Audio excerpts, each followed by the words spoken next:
بسم اللہ الرحمن الرحیم۔ فیضان شب برات، آقا کا مہینہ، رسول اکرم نور مجسم شاہ بنی آدم صلی اللہ علیہ وآلہ وسلم کا شعبان المعظم کے بارے میں فرمان مکرم ہے۔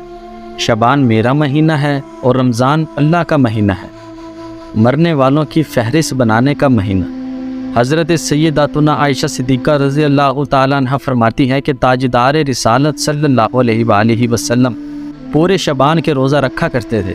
فرماتی ہیں کہ میں نے عرض کی، یا رسول اللہ صلی اللہ علیہ وآلہ وسلم، کیا سب مہینوں میں آپ صلی اللہ علیہ وآلہ وسلم کے نزدیک زیادہ پسندیدہ شعبان کے روزے رکھنا ہے؟ تو محبوب رب العباد صلی اللہ علیہ وآلہ وسلم نے ارشاد فرمایا، اللہ عز و جل اس سال مرنے والی ہر جان کو لکھ دیتا ہے، اور مجھے یہ پسند ہے کہ میرا وقت رخصت آئے اور میں روزے دار نازک فیصلے۔ 15 شعبان المعظم کی رات کتنی نازک ہے، نہ جانے کس کی قسمت میں کیا لکھ دیا جائے۔ بعض اوقات بندہ غفلت میں پڑا رہ جاتا ہے اور اس کے بارے میں کچھ کا کچھ ہو چکا ہوتا ہے۔ بہت سے کفن دھل کر تیار رکھے ہوتے ہیں، مگر کفن پہننے والے بازاروں میں گھوم پھر رہے ہوتے ہیں۔ کافی لوگ ایسے ہوتے ہیں کہ ان کی قبریں کھودی ہوئی تیار ہوتی ہیں، مگر ان میں دفن ہونے والے خوشیوں میں مست ہوتے ہیں۔ بعض لوگ ہنس رہے ہوتے ہیں، حالانکہ ان کی موت کا وقت قریب آ چکا ہوتا ہے۔ کئی مکانات کی تعمیرات کا کام پورا ہو گیا ہوتا ہے، مگر ساتھ ہی ان کے مالکان کی زندگی کا وقت بھی پورا ہو چکا ہوتا ہے۔ محروم لوگ، شب برات بے حد اہم رات ہے، کسی صورت بھی اسے غفلت میں نہ گزارا جائے۔ اس رات خصوصیت کے ساتھ رحمتوں کی چھم برسات ہوتی ہے۔ اس مبارک شب میں اللہ تبارک و تعالیٰ بنی کلب کی بکریوں کے بالوں سے بھی زیادہ لوگوں کو جہنم سے آزاد فرماتا ہے۔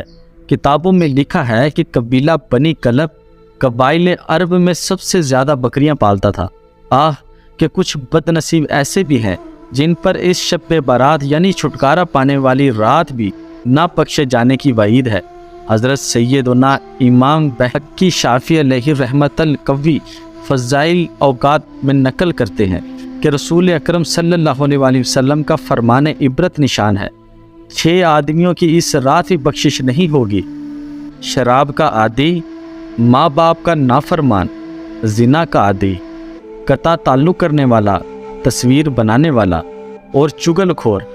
اسی طرح کاہن، جادوگر، تکبر کے ساتھ پجامہ یا تہبند ٹخنوں کے نیچے لٹکانے والے اور کسی مسلمان سے بغض و کینہ رکھنے والے پر بھی اس رات مغفرت کی سعادت سے محرومی کی وعید ہے۔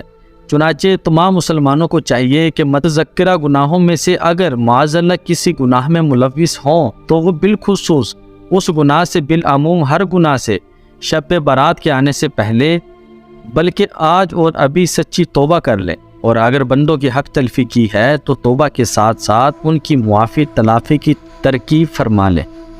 15 شعبان کا روزہ۔ حضرت سیدنا علی المرتضیٰ شیر خدا کرم اللہ تعالیٰ وجہہ الکریم سے مروی ہے کہ نبی کریم رؤوف الرحیم صلی اللہ علیہ وآلہ وسلم کا فرمان عظیم ہے، جب 15 شعبان کی رات آئے تو اس میں قیام یعنی عبادت کرو اور دن میں روزہ رکھو۔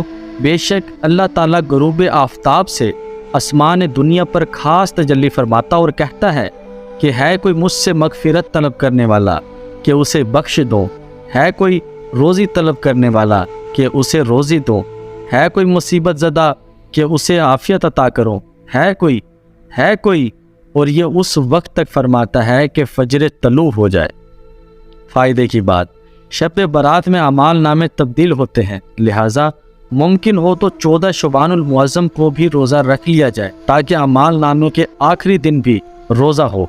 14 شعبان کو عصر کی نماز باجماعت پڑھ کر وہیں نفلی اعتکاف کر لیا جائے اور نماز مغرب کے انتظار کی نیت سے مسجد میں ٹھہرا جائے تاکہ اعمال نامہ تبدیل ہونے کے آخری لمحات میں مسجد کی حاضری، اعتکاف اور انتظار نماز وغیرہ کا ثواب لکھا جائے، بلکہ زہ نصیب ساری ہی رات عبادت میں گزاری جائے۔ اگر اس رات یعنی شب برات 7 پتے بیری یعنی بیر کے درخت کے پانی میں جوش دے کر جب پانی نہانے کے قابل ہو جائے تو غسل کرے، انشاءاللہ تمام سال جادو کے اثر سے محفوظ رہے گا۔